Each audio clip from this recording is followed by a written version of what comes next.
Estamos nuevamente en Nuevo León 200, este programa de revisionismo histórico en el marco de los 200 años de la consolidación del Estado de Nuevo León como parte de la República y de la Federación. Es un gusto saludar a nuestro amigo historiador Héctor Jaime Treviño Villarreal, director del Archivo General del Estado. Héctor Jaime, buenas tardes. No, al contrario, a ustedes, buenas tardes, qué gusto estar con ustedes y sobre todo tratar estos temas históricos que continuamente se están revisando. La gente cree que la historia es estática, es dinámica. Y esto ha cambiado. ¿Por qué ha cambiado? Porque se han encontrado nuevos documentos, se han encontrado nuevas aportaciones a la historia, que verdaderamente luego estamos diciendo lo que dijeron otros, que algunos no tenían fundamento, y repetimos mitos, luego repetimos leyendas, y eso no es historia.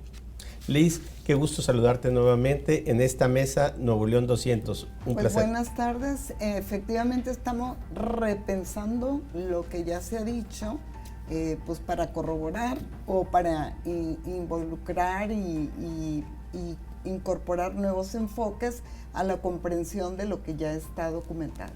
Leo, un placer nuevamente compartir este espacio. Sí. Y pues Nuevo León 200, nos quedamos la semana pasada con Carvajal de la Cueva. Estuvimos platicando sobre su situación, han salido nuevos detalles, ¿no?, sobre este proceso inquisitorial que se sigue contra él y toda su familia. Y bueno, platicábamos ahorita, antes de empezar, de su situación, ¿no? Cómo fue que, pues decía el maestro Oscar, libró la acusación, pero hubo otros detalles, ¿no? Otros intereses, los cuales pues lo hicieron que ahí se quedara un rato más. Que muriera de pesadumbre en las cárceles.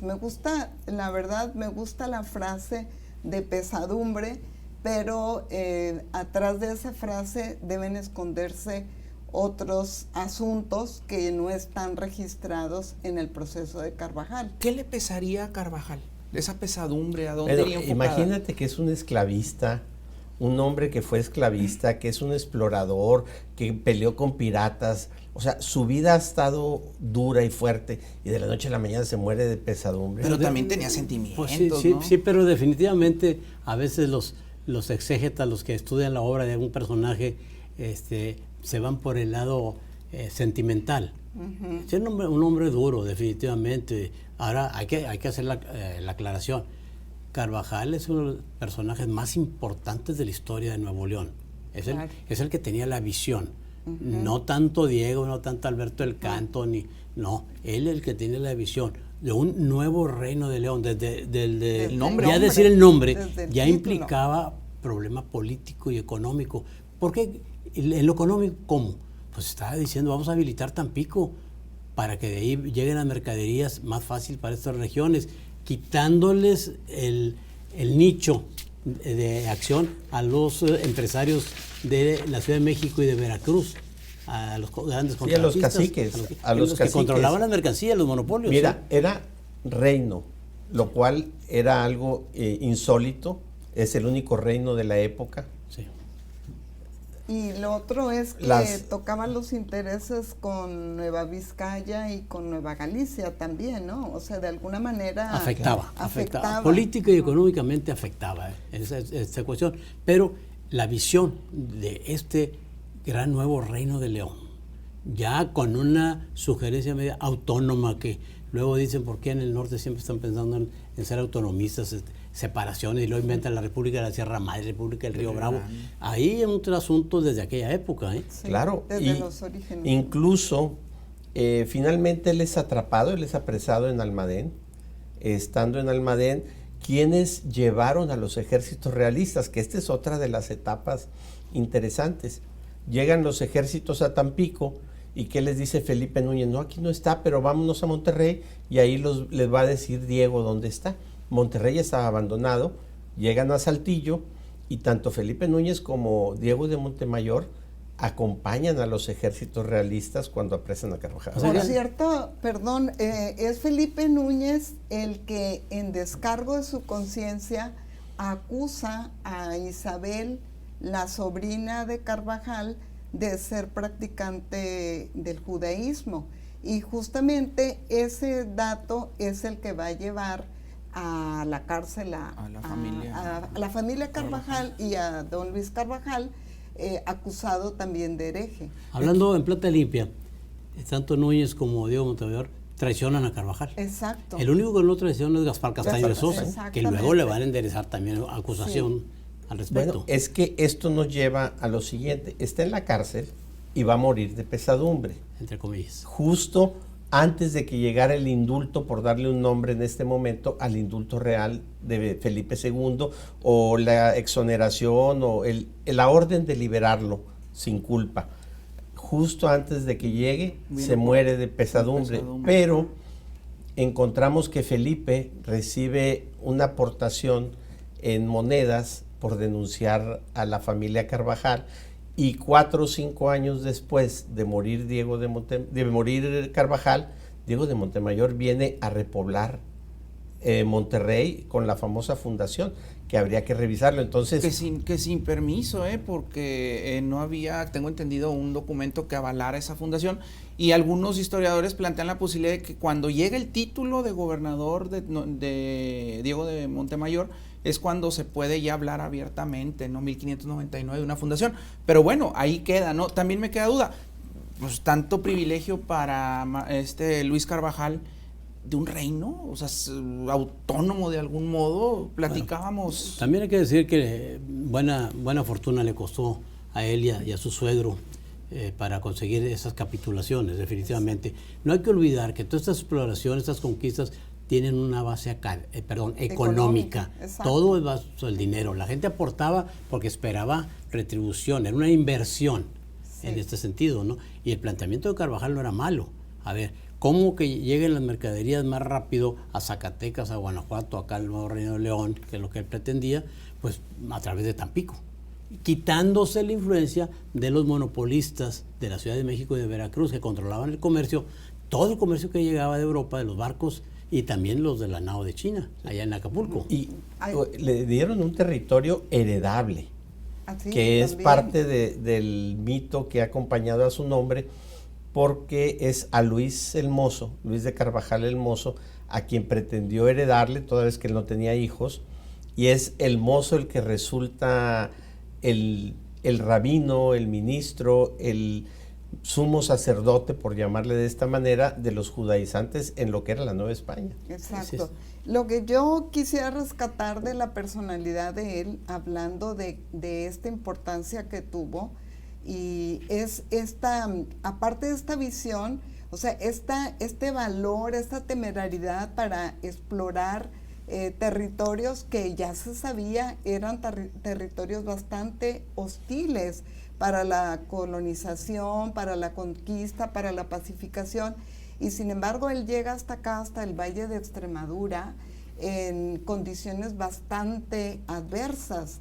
Eso lo hace uno de los personajes pues más importantes, digamos, de estos primeros conquistadores que llegan al Nuevo Reino de León, que en ese tiempo no era reino ni nada de eso. Dirían el que no arriesga no gana, ¿no? Bueno, había grandes promesas pero de entonces, muchas minas. vamos al punto.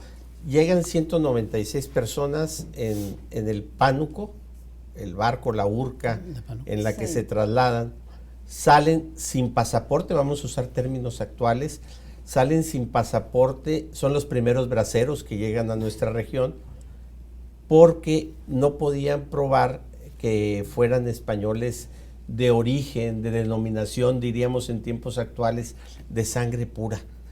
Sí, no les piden la cartilla de limpieza de sangre que especificaba que no tenían sangre de herejes, ni sefardita ni árabe, ¿no? Ese es un privilegio, le podemos llamar así, digo, porque pues a todo el mundo supongo yo que se le pedía, y ahí volvemos otra vez a lo mismo. Carvajal, ¿cuál eran No, lo que pasa es que él negoció muy bien. Okay. Él negoció muy bien y es en base de dinero, ¿eh? También ya se ha encontrado que Cristóbal Colón, antes nos platicaban que la reina se quitó el collar y que no, le costó mucho dinero. Le dio su tesorito ya se comprobó, a Colón.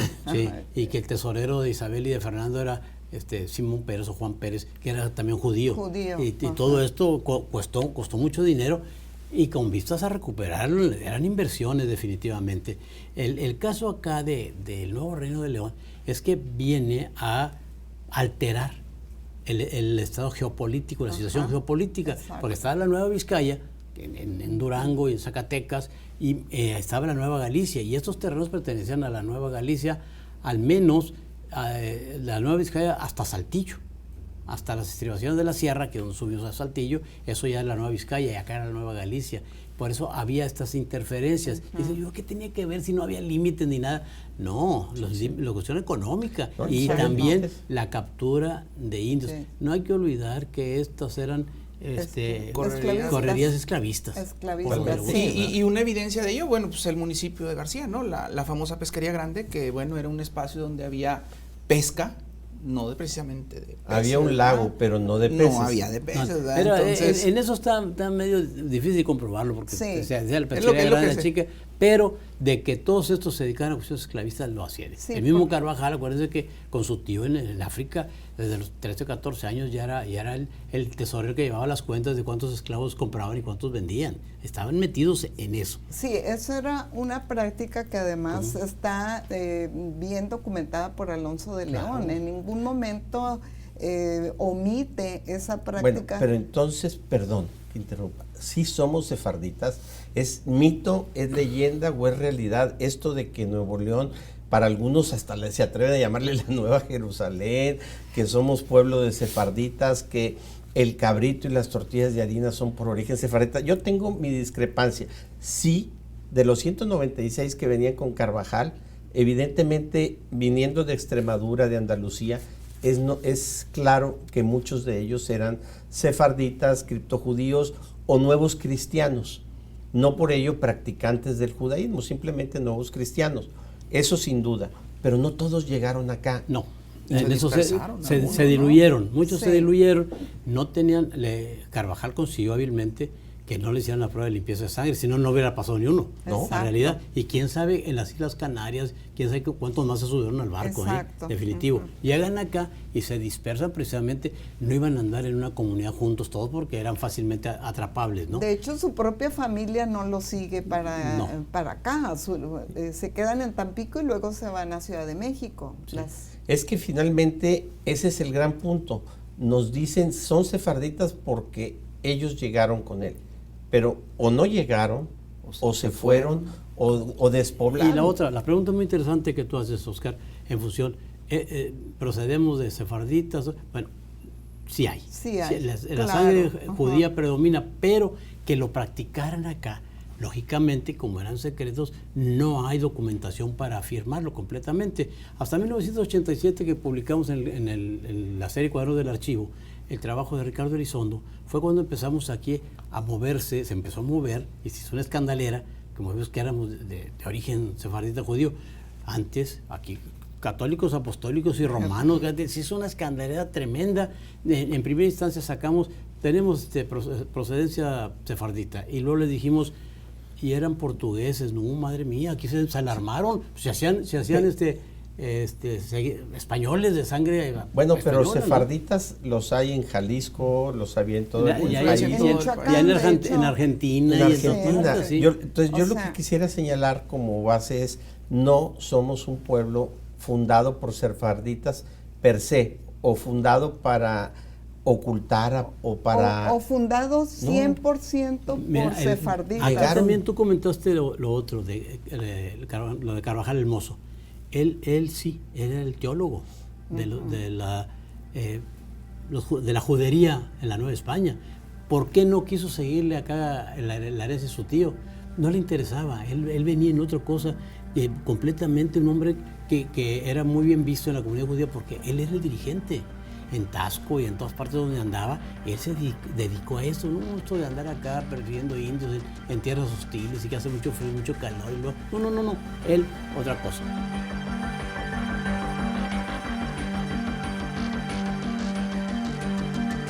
Hay muchos datos que comparte la gente sobre tradiciones, que las gorditas de harina, que las camas bien tendidas, que El los cabrito. naranjos y que el Cabrito. cabrito. El cabrito, no sé si esté de la acuerdo. higuera, la granada y el limón sembrados en triángulos. En triángulo, o que a fuerza haya uno en casa para recordar aquellos episodios tristes de estos grupos, ¿no? Pero todo eso, ¿dónde queda? Porque al final la gente lo hace. La gente lo hace. Bueno. Hablan de la tortilla de harina como el pan sin levadura, Sí, ¿no? pero eso ya son los agregados que se le hemos hecho. Lógicamente llegan y traen una cultura, traen una tradición, una costumbre, y aunque no practicaran públicamente al menos la cuestión religiosa, pues esas costumbres no se podían olvidar. Lo del cabrito yo lo cuestiono mucho porque pues, en todas partes en Arabia y en todas partes donde pues, la cabra de donde surge, en Etiopía, por allá en lugares desérticos, y cómo se comía, pues como se come aquí todavía.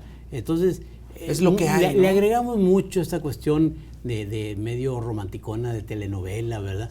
Pero la cuestión es que esas costumbres están, y como están las costumbres en otras regiones del país muy diferentes, que nos da cierta identidad. Es que al final de cuentas hay un elemento que no analizamos, la geografía. Finalmente no es lo mismo la geografía de Yucatán, de Tabasco, de Jalisco, de Oaxaca, de Chiapas, que tienen otra clima, vegetación, orografía. La nuestra, pues, no es fácil sobrevivir en estas condiciones donde un día te hace mucho calor y al día siguiente te hace muchísimo frío. De hecho, todo el norte come tortilla de harina, o sea, también la carne asada, o sea, hay características que se comparten en todo el norte porque tiene una geografía muy similar. Y como decíamos en la sesión pasada, pues la geografía de alguna manera también incide en el desarrollo histórico y cultural de un pueblo. Muere Carvajal en el 1591, si recuerdo bien. Unos años posteriores va a morir Luis el Mozo. ¿Por qué señalo esto? Porque finalmente él sí tenía un título, una escritura, la capitulación, que lo legitimaba como gobernador del reino, y había designado a su sobrino como heredero. Si el sobrino en algún momento desistía de sus prácticas judaizantes, podría haber asumido la gubernatura. Estamos en el terreno de las hipótesis, pero jurídicamente era viable. El asunto viene que ya cuando él muere, ahora sí no hay no hay sucesor, y se vuelve tierra fértil para los que buscan fortuna. Bueno, Oscar, pero aquí el personaje clave es el lugarteniente más fiel de Carvajal, es Gaspar Castaño de Sosa, que por orden y comisión de Luis Carvajal y de la cual el gobernador va a fundar la villa de San Luis de Santa Lucía. Sí. Porque luego alguien sacó que Villa San Luis del rey de Francia. Rey de Francia, una tortura, una torpeza eso, de donde lo sacaron, ¿verdad? Que no sé si fue en la época de Gonzalitos o donde sacaron esta idea, pero es la villa de San Luis de Nuestra Señora de Santa Lucía. Incluso en el terreno de la especulación. Hablábamos de eso, ¿no? En el terreno de la especulación, sus apellidos debieron haber sido León. Su abuelo materno era León. Sí. Su abuela paterna era Carvajal, pero el papá se queda como Carvajal de León. Ahora, la realidad es que el de la cueva se lo agregan allá cuando va a salir, porque había varios homónimos, había varios Luises de Carvajal.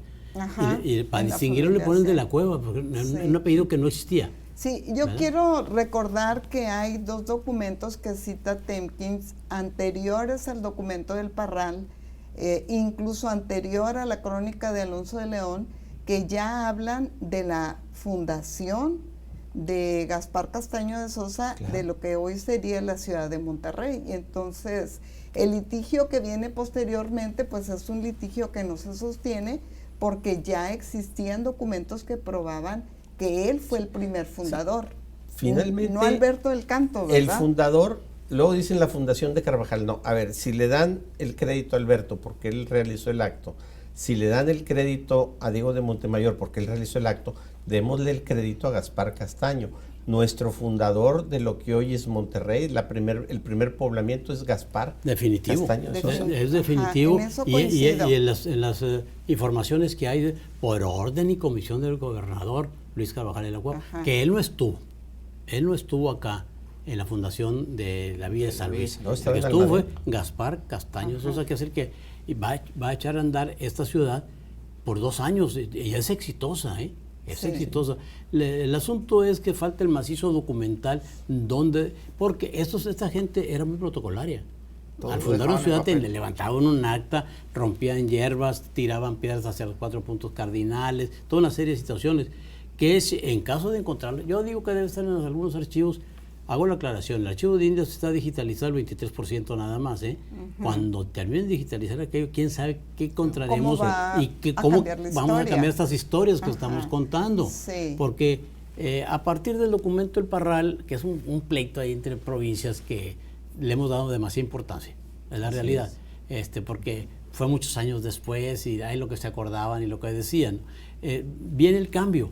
Todavía hasta 1955, aquí el gran personaje de la fundación, el gran personaje en Nuevo León, en el nuevo Reino de León, era Luis Carvajal, definitivo. Sí. Hasta que saca Heriberto Jiménez Moreno en Parral, encuentra este litigio y ya los historiadores locales cambian esta concepción y le dan un lugar a Alberto del Canto, que es un tipo muy interesante. Yo siempre he dicho que es un tipo de telenovela, pero no creo que tuviera ni los tamaños, ni los alcances, ni la visión, ni incluso Diego. De hecho, que tenía yo quisiera irme a la parte de Diego de Montemayor. ¿A qué regresa? Digo, estoy en terreno de la especulación, no hay un documento que nos diga a qué regresó. Evidentemente regresa a fundar con las famosas 12 familias, que dicho sea de paso, a lo que estuve investigando, ninguna de las 12 familias corresponde a algunos de los que llegaron con Carvajal en el pánuco. No, estos ya estaban en Saltillo y algunos de ellos eran sus familiares también, ¿no? Incluso en una familia con sus hijos, ya claro. Casados, sí, perdón, las familias. Sosa sí vino nietos. Con Carvajal. Sosa es cuidado porque la gente que fundó Monterrey también no está bien analizada. Sosa no era un hombre blanco. Sosa se quedó en Cerralbo. Se pierde allá en la sierra, ya semidesnudo y lo encuentran luego. Sí. Eso es interesante. Pedro de Íñigo era negro y vino con Carvajal, era carpintero. Domingo Manuel era tlaxcalteca.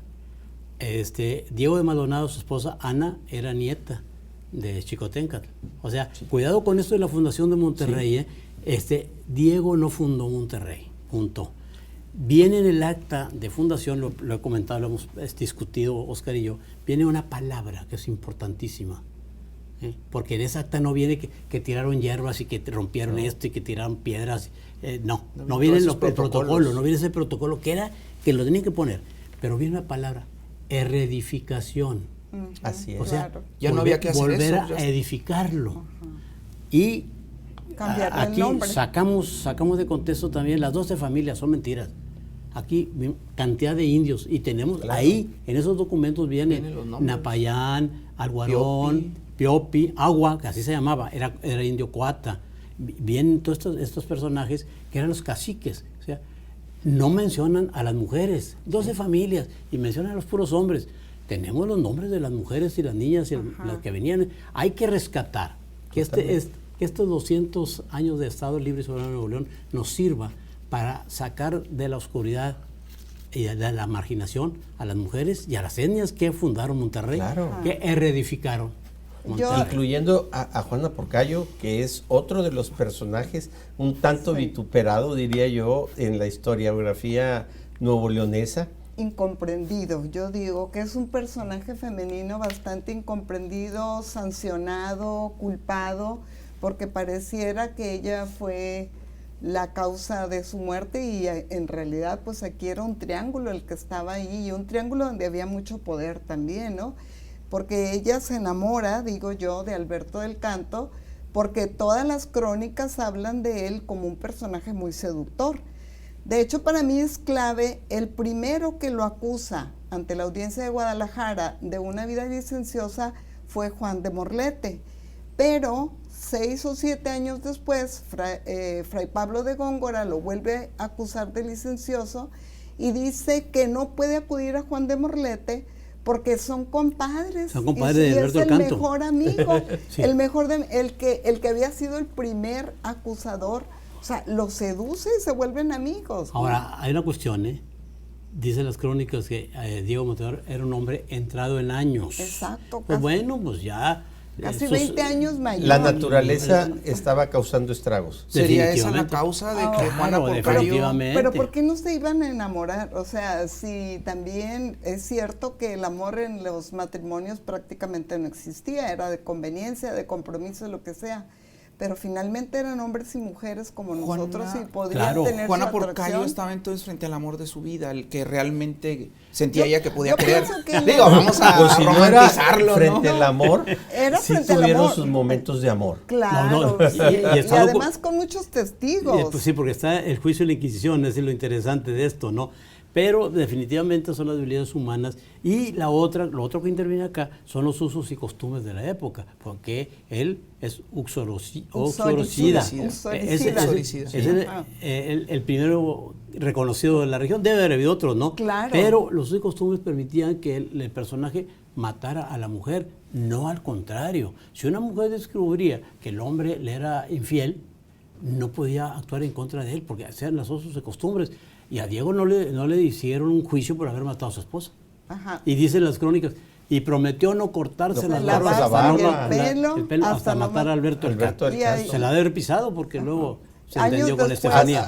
años después le da la hija para que se case Pero con él. por mediación, ¿no? Bueno, pero Luis Carvajal. Eso es lo que creemos. Costo, Eso es el lo que costo dice Eugenio de Alberto de del Hoyos. Canto es que sus hijos y su descendencia no llevan sus apellidos, ¿no? Ajá. Pero las características, también- según Oscar Recio, el primer cronista de Saltillo, fue allá donde nació Alberto del Canto, y él sacó la idea esta, ¿no? Ah, caray, se quedó asombrado. Aquí todos son altos, rubios, ojo azul, pues así debe haber sido Alberto del Canto, y es lo que repetimos acá. Sí. Y luego dice, ¿y dónde salieron los de Santiago?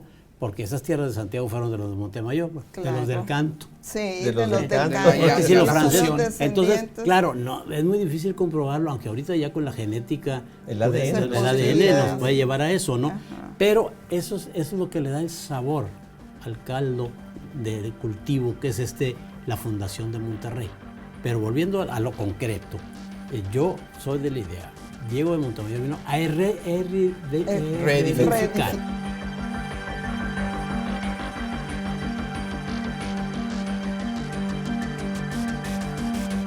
Diego de Montemayor regresa a donde ya había estado, donde ya había sido autoridad, viene, repuebla, reedifica, como bien señala Héctor Jaime, dice el acta, y a partir de ahí se da la ciudad de Monterrey. Luego tenemos mitos. Le llamó ciudad metropolitana porque ya veía la grandeza de lo que iba a ser este territorio. A mí también me impacta mucho en este sentido la descripción que hace del lugar, porque se contrapone también a otro mito de que Monterrey, fundado en medio de la nada y en el desierto, y hombres pujantes, que no sé qué. Había cosas bonitas. Él habla de árboles frutales, aguacatales, ojos de agua en abundancia, etcétera. Entonces todo esto se contradice con lo que tradicionalmente... Bueno, es que ya la cultura que se hace a partir de 1890, cuando la ciudad se va a industrializar, los empresarios muy hábiles van a crear toda una cultura que le llaman del trabajo. Del esfuerzo. El Ajá, esfuerzo. el esfuerzo. Y esto lo ponen en contraste con la cuestión geográfica. Pero pues, Israel está peor que Nuevo León. Y miren lo que han hecho los Ajá, judíos allá. claro. Pero entonces, lo significativo en esto, ¿qué pasó? Hay una cuestión que no se analiza. ¿En qué momento llega Urdiñola a Saltillo? ¿Y con quién se va a aliar Urdiñola, Francisco Urdiñola? Se va a aliar con Alberto del Canto. Entonces, el que sale, ¿quién se repartía el poder? ¿Quién era alcalde primero en Saltillo y luego el otro? Eran Alberto del Canto y Diego, Sí. uno y otro. Cuando llega Urdiñola, Alberto del Canto le regala la hacienda de Buenavista, se que la era regala. una de las haciendas más importantes. Entonces ya no cabía ahí Diego en esa trama política. Una ¿verdad? trama política donde no cabe, pero que aparte, jurídicamente, y ese es el tema del revisionismo, jurídicamente ya era una tierra sin dueño. Habían muerto los Carvajal, estamos hablando de 1596, Que eran los que habían muerto tenían los la Carvajal, capitulación. y eran los que tenían la capitulación. Él viene y se mete, digamos, nuevamente como posesionario, porque es hasta años después que se le va a reconocer este repueblo. Se mete con un título que ya no tenía vigencia. De hecho, Morlete lo acusa nuevamente, Claro. el mismo Morlete, como dice Alonso de León, belicoso, lo acusa nuevamente ante la audiencia de Guadalajara por estar haciendo algo indebido. Ahora hay otra cuestión, Hay un documento en el Archivo Municipal, Histórico Municipal, de Juan Pérez de los Ríos, donde pide tierras y se los pide a Diego de Montemayor. Y dice, lamentablemente, es la única parte del expediente que hay, la primera hoja, no está el expediente, donde dice que da a su favor que vinieron a fundar, que usted nos mandó fundar la ciudad. O sea que Diego tampoco estuvo. Lamentablemente, eso no lo saqué yo, hace 20 y tantos años lo sacó Israel Cavazos en el periódico El Norte, dice, hay que repensar, hay que reescribir la historia de Nuevo León, lo dice Israel. Claro. Entonces, tenemos la ficha donde está ese documento, y sí dice efectivamente que usted nos mandó a refundar la ciudad. Mira, yo sé de otro documento que es una dispensa de consanguinidad de una bisnieta de Diego de Montemayor, y ahí el que va como testigo es un hombre que tiene 90 años. Y él dice que llegó con Diego de Montemayor a refundar el pueblo, la población, y habla de que llegó Diego de Montemayor, increíblemente dice, Juana Porcayo, su esposa, digo increíblemente porque se supone que para ese tiempo ya había... Sí. Ajá, pero él dice que llega Diego de Montemayor, Juana Porcayo, Estefanía, Diego el hijo y otras gentes más, y él está como testigo. Entonces, ese documento de dispensa de consanguinidad también nos hace repensar. El Monterrey de Diego de Montemayor, dicho sea para nuestro auditorio en este Nuevo León 200, era enorme. Era un territorio que decía el acta, vamos a creer en el texto del acta, 15 leguas por cada lado.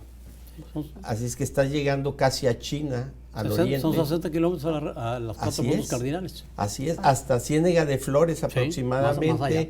cerca de Allende hacia el sur y hasta los límites de lo que hoy es Ramos Arizpe hasta el poniente. Ese sería el Monterrey. Hubo poblaciones, yo me quedo con la duda porque tenemos Mederos, tenemos El Uro, tenemos poblaciones que se fueron dando, Santiago, Nuevo León, con el nieto del mismo Montemayor, Diego de Montemayor. Es decir, ¿será la etapa donde se consolida Nuevo León? No, definitivamente se van dando cuando se dan las Mercedes, ¿verdad? Hay que recordar, el que obtuvo más tierras fue Diego Díaz de Berlanga, que es secretario al que se considera fundador de San Nicolás, que le dan las Mercedes el 5 de febrero de 1597. Pues que era el que estaba en el reparto, pues el que anotaba las cosas ahí, ¿no? Y estos 60 kilómetros abarcaban Mamulique, a Lazarillos, en Allende, acá a la Cuesta de los Muertos, definitivamente, ¿no? Y hacia al oriente hasta China, hasta cerca de, más allá de Careita. Sí, casi llegando a China. Entonces 60 kilómetros. Muy interesante la cuestión, pero mi discrepancia es en dos cuestiones. La palabra es reedificación, es decir, que ya estaba fundado. Segundo, ¿por qué hace una carta? Porque él era ilegal, la fundación fue ilegal, pero no hace un acta.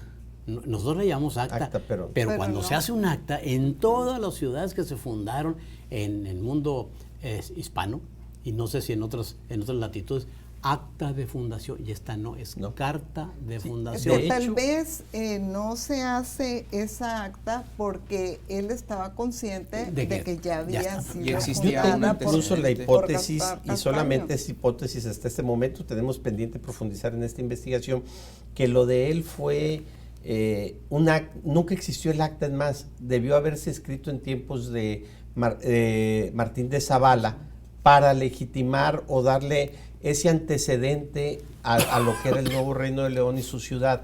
Por esto, porque era confesión de parte. Esa carta de haberle escrito era una confesión de parte que relevo de pruebas, dice en términos jurídicos. Suponiendo que lo hayan hecho en ese momento, si la leemos bien, porque por eso yo los invito que hay que sentarnos a analizarla, dice que ya había acequias. Sí, exacto. Dice que ya estaba, entonces ya estaba, esto ya estaba construido. Entonces, para el público, porque al público le hemos metido los historiadores 3 fundaciones, como un dogma, ¿verdad? Como la fe. Primera de Alberto del Canto, la segunda de Carvajal, que no vino Carvajal a eso, y la tercera de Diego, que tampoco vino Diego. Es todo un galimatías muy interesante, ¿verdad? Pero como estamos impuestos a este tipo de catecismos, ¿verdad? la pregunta y respuesta. ¿Quién hizo la primera fundación? Alberto del Canto, y lo repetimos, Sí, ¿no? ya lo hemos mencionado, Sí. solamente hay una fundación, sería la de Gaspar Castaño de Sosa. Digamos, para sintetizar, sería el que descubre entre comillas, porque ya había muchísimos pueblos, es Luis de Carvajal. Luego lo funda Gaspar Castaño de Sosa por instrucciones de Luis de Carvajal. Y lo de Diego de Montemayor Es una sería reedificación. Es una refundación, definitivamente, sí. ¿no? O Un una repueblo. Un un repueblo. repueblo. Ahora, hay que recordar que estos pleitos de límites, porque eso es el documento del Parral, hay otro que también nomás está en la primera, la portada, cuando el marquesado de Aguayo, cuando se van a dar los pueblos del norte, Boca de Leones, Sabinas y demás, dicen, no, esto pertenece a nuestras tierras, y pelean Villaldama, Bustamante, y creo que hasta Lampazos, pero pierden el juicio. El problema es que no está el juicio, nomás está la portada. Y lo tenemos en el archivo histórico. Finalmente, Diego de Montemayor va a morir entrando el siglo XVII. 1611. Y Curiosamente, es el hijo, la fecha de Alberto del Canto. sí, es el hijo quien se va a quedar al cargo. Ajá. Era próspero el estado, era próspera la ciudad de Monterrey, o seguía siendo un sitio de casuchas, o el tránsito de mercancías hacia el Tampico ya le estaba dando empuje. Todo esto porque luego hay que destruir mitos. Así es. No, mira, los primeros años fueron muy difíciles, muy duros. Hay que imaginar un Monterrey que ni a rancho llegaba, no nos hagamos.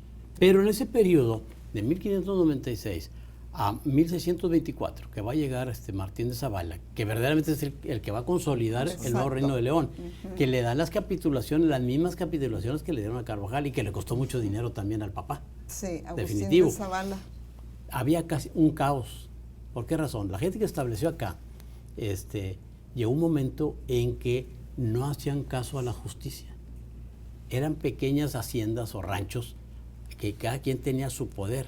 Cuando llega Martín de Zavala, ¿qué es esto? Esto es Monterrey. Hacen un censo. ¿Y dónde vive fulano? ¿Y dónde vive el otro? Y tenemos los nombres de todos y dónde vivían. Pero eran dispersos. Había un alcalde, pero que casi no le hacían caso ya los hacendados. Yo digo, son de broma, de allá nace el grupo Monterrey, porque ya tenían un poder. Sí. Y Martín de Zavala va a venir a terminar ese poder. Diego de Montemayor, el hijo, el mozo, como se le conoce. Sí. Se muere muy pronto, ¿no? Se muere pronto. Finalmente, creo que uno de los más grandes aportes es la descendencia que la veremos en Apodaca, en Suazua, en Santiago, Nuevo León, en Allende. Es decir, ahora sí que finalmente es la descendencia, pero la economía seguía siendo una economía de autosuficiencia. Sí. Eugenio del Hoyo, estuve leyendo algunos apuntes que él hace sobre este periodo y dice que varias cosas son las causas de que no haya prosperidad, la falta de un hombre fuerte, un líder que moviera ahí el asunto, la extrema pobreza, ¿verdad? Que también pues no era un lugar donde había... Y los intentos, de algún modo, según percibe él, fallidos de agricultura, que no eran, pues digo, en muchos lugares sabemos, el oriente, por ejemplo, se llenó de animalitos y era lo que platicamos. Pero ¿por qué no se consolidó? Porque la economía no era bonacible. Si hubiera habido minas, como sucedió en Zacatecas, en Guanajuato, pues llegó un montón de gente, o como cuando aquí descubrieron las minas de San Antonio Liguán y luego las de Vallecillo, pues llegó un momento en que esos pueblitos tenían 8 o 10 mil habitantes, y aquí no. Hasta que ya no llega Martín de Zavala y empieza a dar merced y empiezan a escarbar y a encontrar algunos metales, es cuando va a agarrar fuerza. La fuerza y consolidación del nuevo reino se va a dar con Martín de Zavala. De hecho, si mal no recuerdo, es Alonso de León el que dice que si no fuera por Agustín de Zavala, que proveyó de dinero, alimento, ropa, etcétera, se hubiera despoblado nuevamente, hubiera desaparecido, dice, porque el hambre era formidable, ese es el adjetivo y aparte que usa. las incursiones de indígenas nativos. Eso nos lleva un poquito, voy a regresar un poco. Monterrey era un valle, un oasis, pero en su alrededor sí eran tierras un tanto inhóspitas comparadas con el centro y sur del país. Nomás que hay una cuestión, Oscar, porque el salitre del agua. No, pero hay que aclarar una cuestión. La deforestación del nuevo Reino de León viene con la entrada de las De borregas. las ovejas. El mismo Alonso Del León ganado, lo sí, maneja ahí. Ajá. El primer gran ecocidio que hubo en Nuevo León fue esto, donde los zacatales eran enormes, pero con entrar las borregas terminaron con eso, y de ahí, al no haber tanto zacate, crecen los ¿Qué te mezquites y parece? los huizaches. Vamos a una pausa en Nuevo León 200 y regresamos con Martín de Zavala Sí. y su consolidación de lo que es hoy Nuevo León.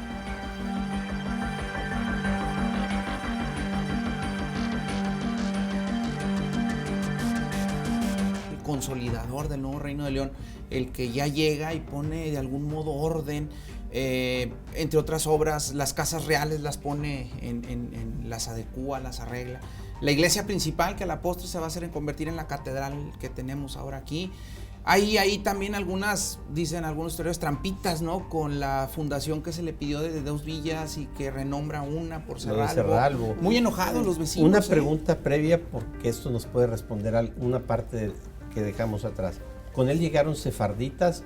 Probablemente, pero documentado como sefarditas como tal, No hay. nada. No hay una documentación, como mucho lo que se conoce de los sefardíes, que ahora se ha estado encontrando. Hay una práctica religiosa que hacían los sefardistas, también supuestamente lo hicieron acá, el cro. El cro era un retiro, eran como baños termales y demás, y ahí se metían unos con otros y bueno, pero esas otras cuestiones que no se ha profundizado porque no tenemos los documentos del problema. El asunto es a la llegada de Carvajal, perdón, de Martín Zavala, que va a España y le dan las capitulaciones que son idénticas a las de Carvajal. Su tío, perdón, su padre, que Agustín de Zavala, que yo pongo en duda la paternidad de Agustín de Zavala, ¿eh? Siempre se ha dicho que era un hijo natural y demás. Por ahí hay lagunas Sí. todavía en el primer tema. hijo, se supone que es el primer hijo y el tercero con Ana, su segunda mujer. Sí. Ana Yur. Porque en la Casa de Contratación de Sevilla, cuando viene Martín Abad de Uría y que viene Martín Zavala, viene hijo de Ana Yurre, ¿verdad? Yo creo que ahí los genealogistas nos van a ayudar ahora mucho para encontrar el verdadero origen de Martín Zavala. Pero en la cuestión política económica, ¿por qué va a venir? ¿Por qué Agustín Zavala manda a este personaje, a este familiar? Él mandaba, como tú lo acabas de decir, dinero, bueyes, Ropa, cabras, ajá, y harina. la hambruna, y se comían las cabras que mandaba y las vacas. Y estuvo problemático el asunto, más los que ya estaban en las haciendas aquí no hacían caso al alcalde de Monterrey. Ellos eran libres, Vivían su autonomía. vivían su Eran mundo. Y como eso, dijimos, como dijiste, el grupo... el origen de Monterrey. Y la cacería de piezas vendrá a ser uno de los elementos que le da fortaleza a la economía aquí. Ese es un Definitivo. tema Sí. interesante. Y en algunos de las causas que se siguen contra los indígenas nativos, a veces siento que hay exageración. Hay por ahí una prohibición de montar a caballo en 1630, donde incluso el anuncio, en Cabildo se resuelve y el anuncio se pega en la puerta principal de la entrada al convento franciscano de San Sí, Andrés. lo que pasa es que, mire, también hay que hablar a nuestras etnias. Cuando viene la incursión de Carvajal y Castaño Sosa, e incluso con Diego, indios pacíficos, los vecinos aceptan estar ahí. Lo que pasa, ¿por qué se van a ser rebeldes y levantiscos? Por los malos tratos, Sí, porque los exacto. esclavizan, porque Ajá. los venden, Eso es los separaban de las familias. Es lo que yo quería comentar, de que tanto Alonso de León como Juan Bautista de Chapa también dejan ver el trato tan cruel y tan inhumano que llegaron a tener los españoles. Mario Treviño, en un estudio publicado recientemente sobre Martín de Zavala, habla cómo se hacía dinero con las piezas. Le llamo piezas, pero son seres humanos. Sí, claro. Pero Cada así pieza se le era un llamaba. nombre. Claro, Así se le lo llamaba. explico, Para no es que lo cargar tanto explico con el para cargo de nuestro conciencia, ¿no? auditorio, porque nuestro público dirá, bueno, pues piezas de qué, no, piezas de humanos, Sí. y entre más jóvenes y fuertes mejor, porque eran vendidos para irse a las minas, Al Y centro a del Mazapil, país. a los Zacatecas. los amarraban juntos en colleras, decían, o sea, los traían como animales. Sí, como del si fueran cuello, animales amarrado del cuello, ¿no?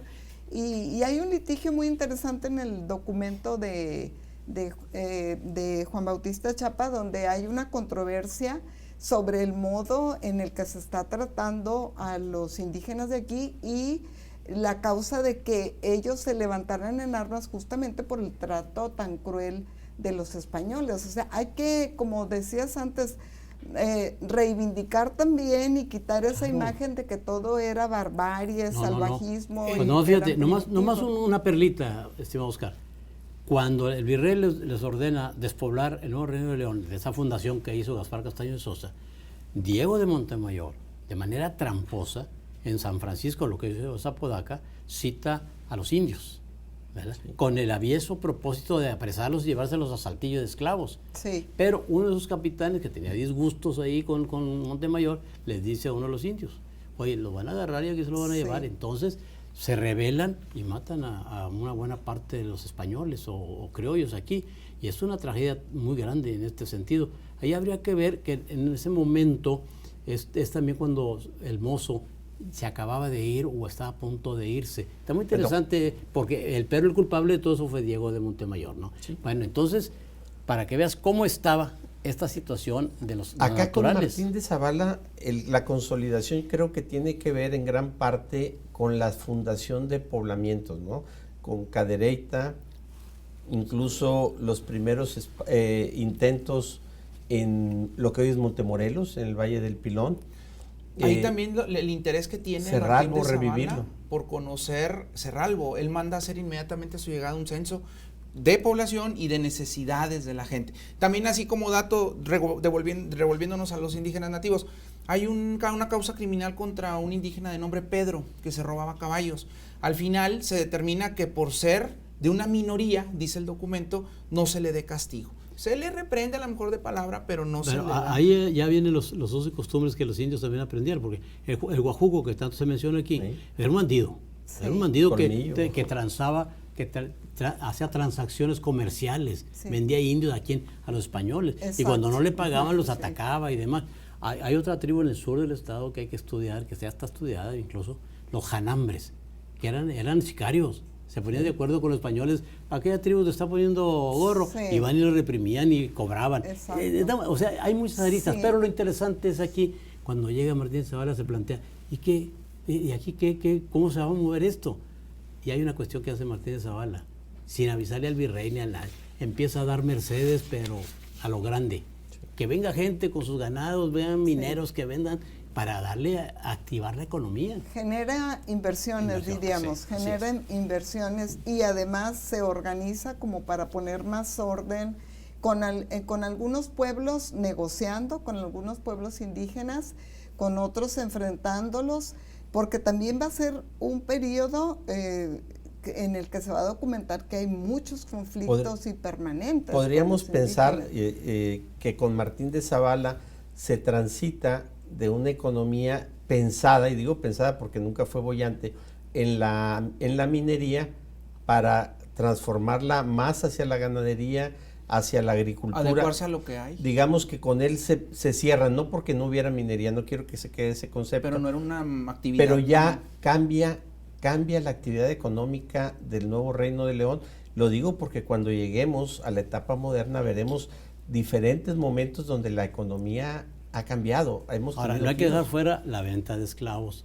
Vender un esclavo, un indio, era mucho más beneficioso que vender una vaca. Exacto. Que vender el Por ganado, eso ellos justifican, es que los soldados no tienen que comer, es que los soldados están en la miseria, entonces tienen que dedicarse a esto. Yo quiero rescatar algo, sí, que leí, que fue el primero Martín de Zavala que castiga al cabildo y que lo sanciona con 450 pesos, ¿verdad? Porque entre ellos iba el que sería nieto de Diego de Montemayor, sí, ¿verdad? Sí. O sea, Diego Rodríguez de Montemayor. él pone orden, algo hicieron mal los del cabildo y los sanciona con dinero.